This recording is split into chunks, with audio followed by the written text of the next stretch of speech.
Nirvana's here right now, but you're stuck in suffering because of your desire, craving, and aversion. The belief that if you just get more of something or get rid of something, then you'll be free. No, it is that very belief that is imprisoning you, that is forming the walls of the matrix that you are stuck in.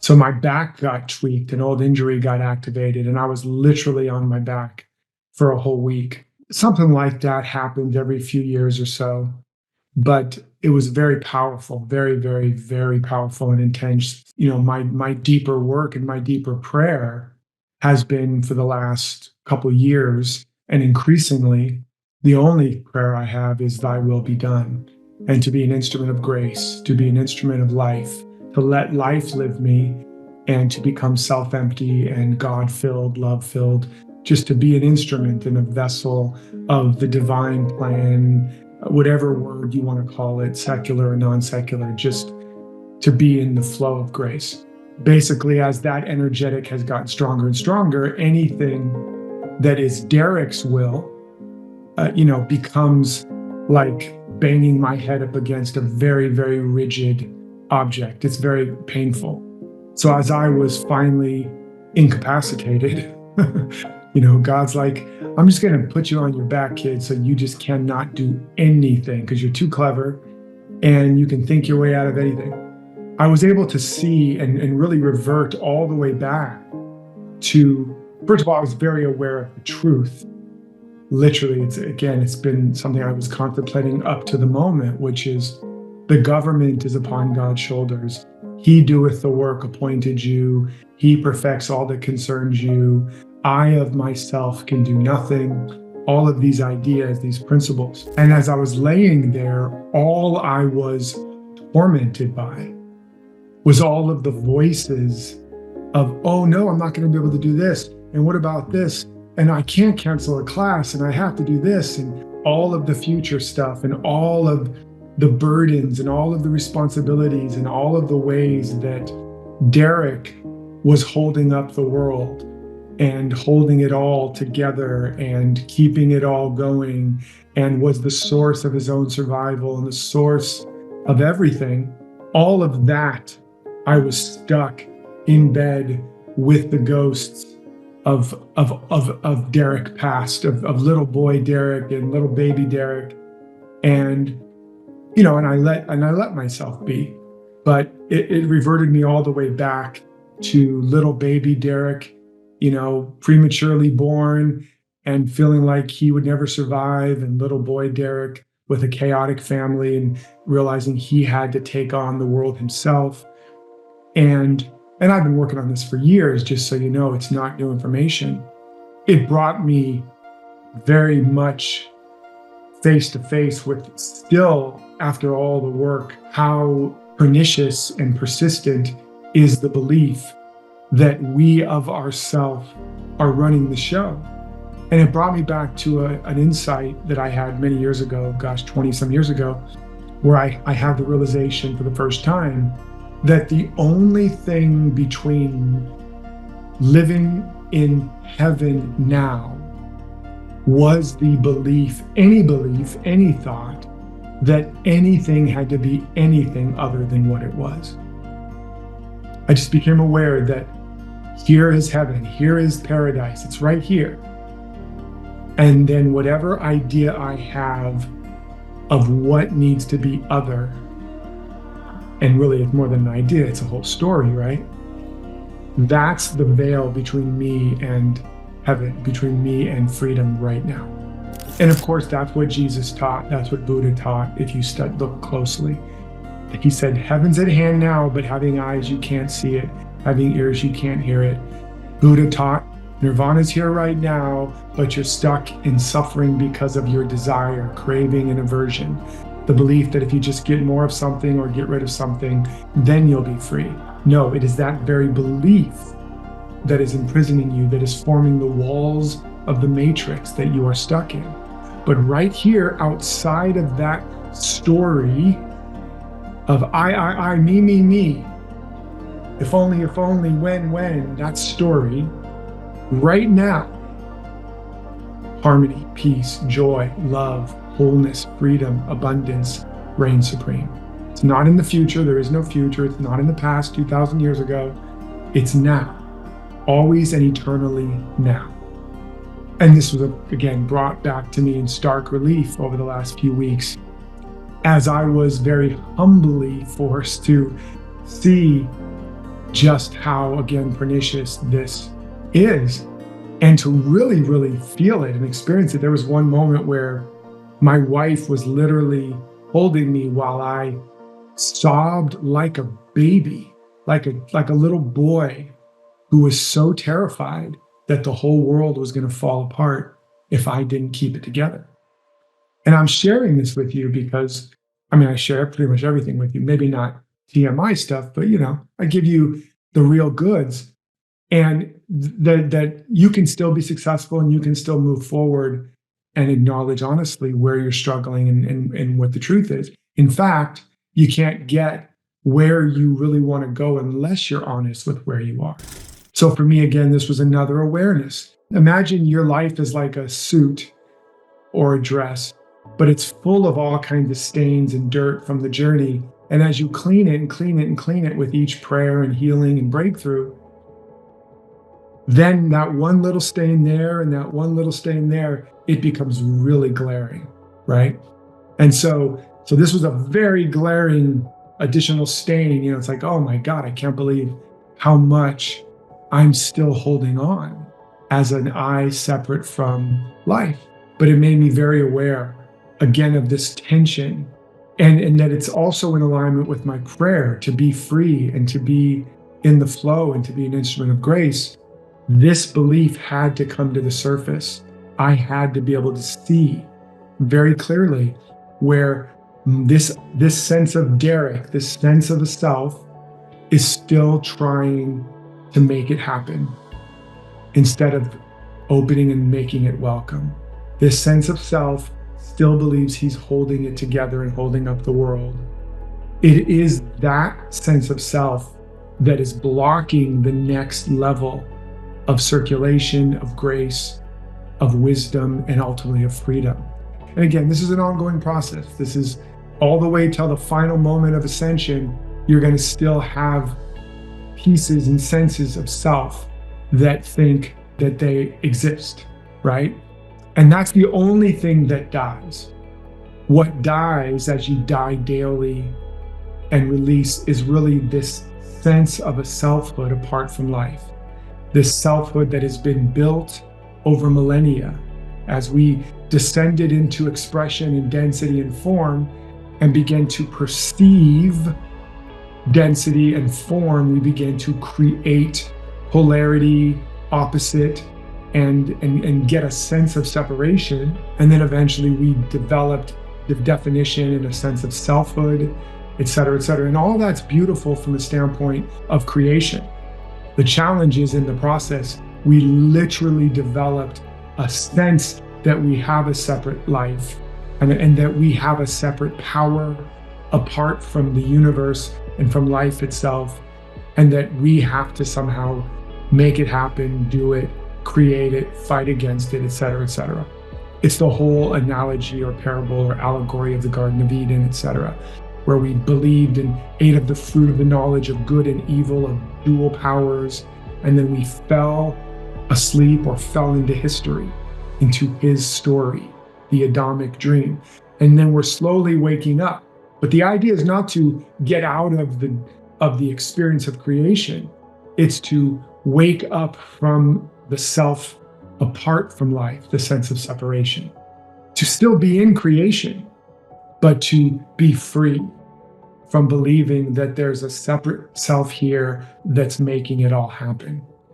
And it's also important to remember that it doesn't mean life doesn't move through you and you don't need to do stuff, right? It doesn't mean you just sit around in lotus position and wait for it to happen to you. It still has to happen through you, but there's a different flow and a different feeling when it's grace, when it's flow, when life is living you versus where you are trying to make life happen. So there's many levels here. At one level, there's the ultimate understanding that you're already living in heaven, you're already whole and complete, you're already free, the work is already done, God is already doing all that God's ever going to do, God is already being God everywhere, or love, or life, or joy, or peace. It cannot be more than it already is. It is being in its fullness everywhere now. And the only thing between you and experiencing it is this story or identity of a selfhood apart from life. As the old saying goes, there's 7 veils between us and God, and no veils between God and us. And so that's the fundamental level. But even at the level of just your own unfoldment and emergence, the next level of what's trying to emerge through you is here and is trying, but it is some piece of your story and identity that is still operating based on the previous chapter, thinking you have to do this or not do that. If you could just let go of that, that would create the space for the next chapter to emerge. There is more trying to emerge, but the who and the how that got you here must die, must be released. And that's part of the idea and identity of what do I think I still need to do and I can't do? If I don't do this, then that. If I do this, then that. There's some dimension of that that got you here, but must die, must be released, must be pruned from the tree for the next chapter of you to emerge. In other words, the journey of becoming more of yourself, ironically, is not a journey of adding and holding on to more, but of letting go more, letting go more, letting go more. Again, the journey to becoming more is about letting go. What piece of the story, what opinion, what judgment, what do I think I still have to do or can't do? What do I think I must do or else or until or unless?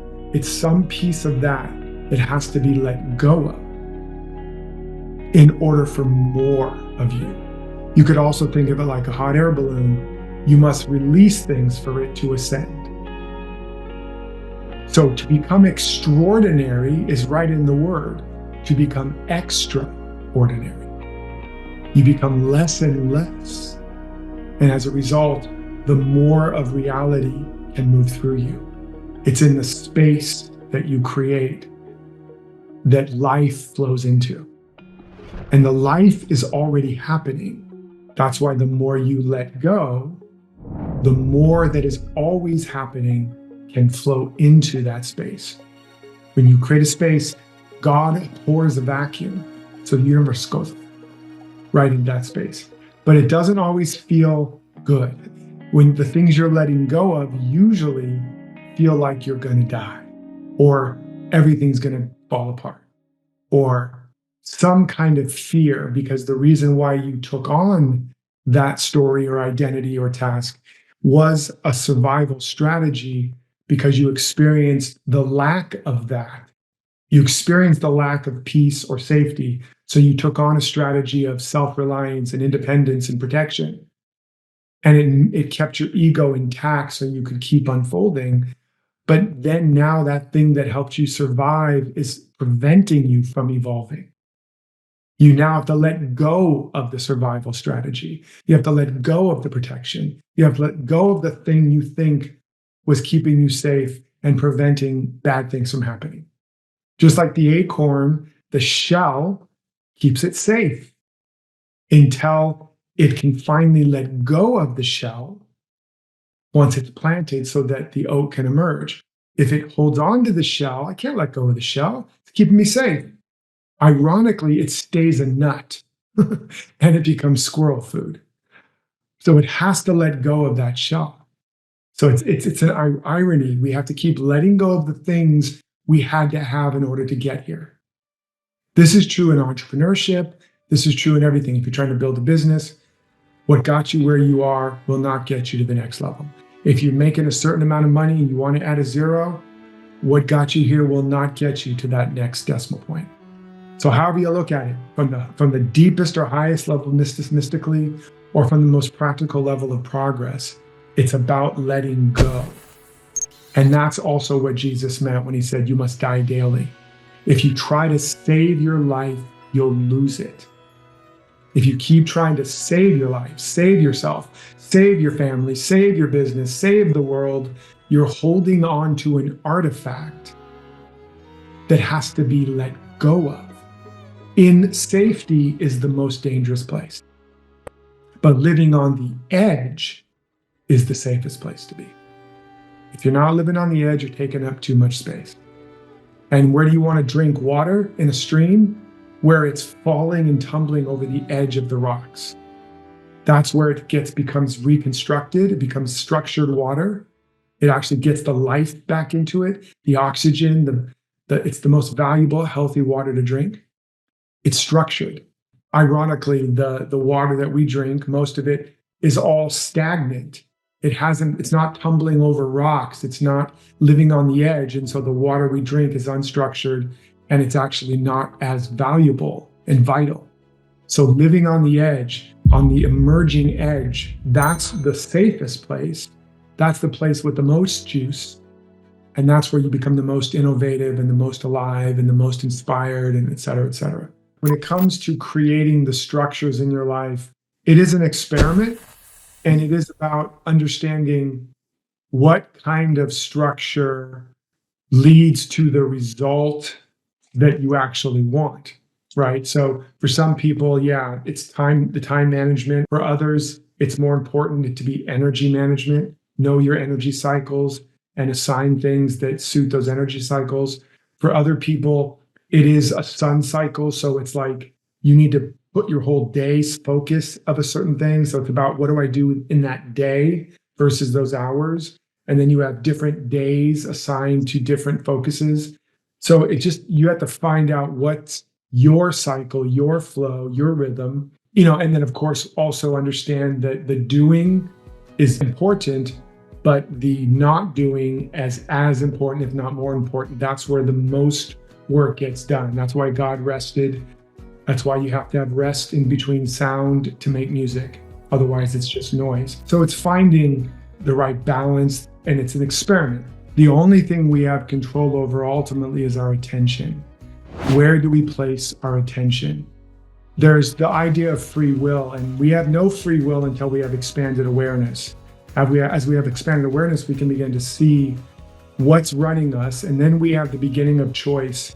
But the choice is, where do we put our attention? Because we're not creating the thoughts or the patterns or the truth. We don't create any of it. We don't create the truth. We don't create the patterns. We don't create the principles, and we didn't create the thoughts. So all we get to do is determine, where are we going to put our attention? Where are we going to cast our net into the ocean of consciousness? And that determines what we bring into our net.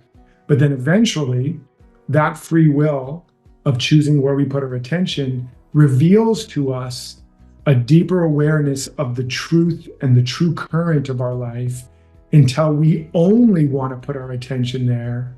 And then eventually we don't have any more free will, because there's only one place to put our attention. It's the truth.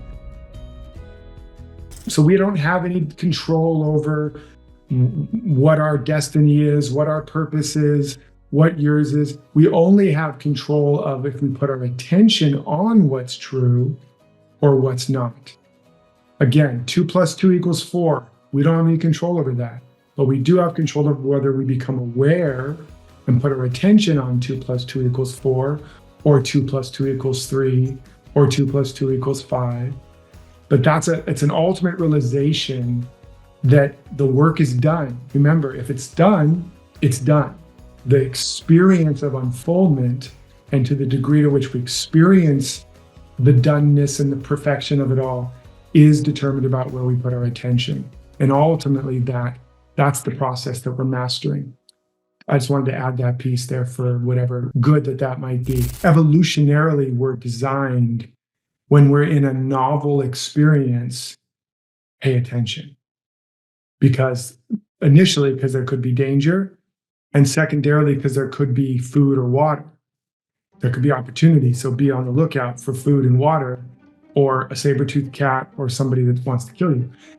So novelty produces attention. And that's why novelty is actually a human need. And when we don't have enough newness, we dull out. But it's also, we need sameness. So when we know a place, then our attention drops, because evolutionarily, the amount of energy and calories required from the brain to pay really close attention is higher. So it was designed to be efficient. So once we know the place, we reduce the caloric output of attention, because we don't need to know, we can do it unconsciously. And that allows us to then put our energy, our limited energy resources, towards the things that do need our present attention, like our new child or the hunt or whatever the next thing is. So it's just interesting to understand what's happening, how our brains and bodies are always trying to be more efficient. And it's what I said before, that what helped us evolutionarily when calories were scarce and attention was like a commodity we could not waste. But now, if we bring more attention, we have the caloric capacity. We find we have more energy as we have more attention, not less. So now we need to actually consciously put into our plan and into our structures difficult things. That's why it's like ice baths and all these extreme exercises, and it actually wakes up all of these cognitive capacities, presence. It wakes up resilience in your body. There's all kinds of things it does. One of the values of structure is that it allows for greater freedom. Whereas for some of you where structure is a plan is a 4-letter word, you don't want to say it. Actually, as Stravinsky, a great composer, said, I thank God for my limitations, for it was within them that I found freedom.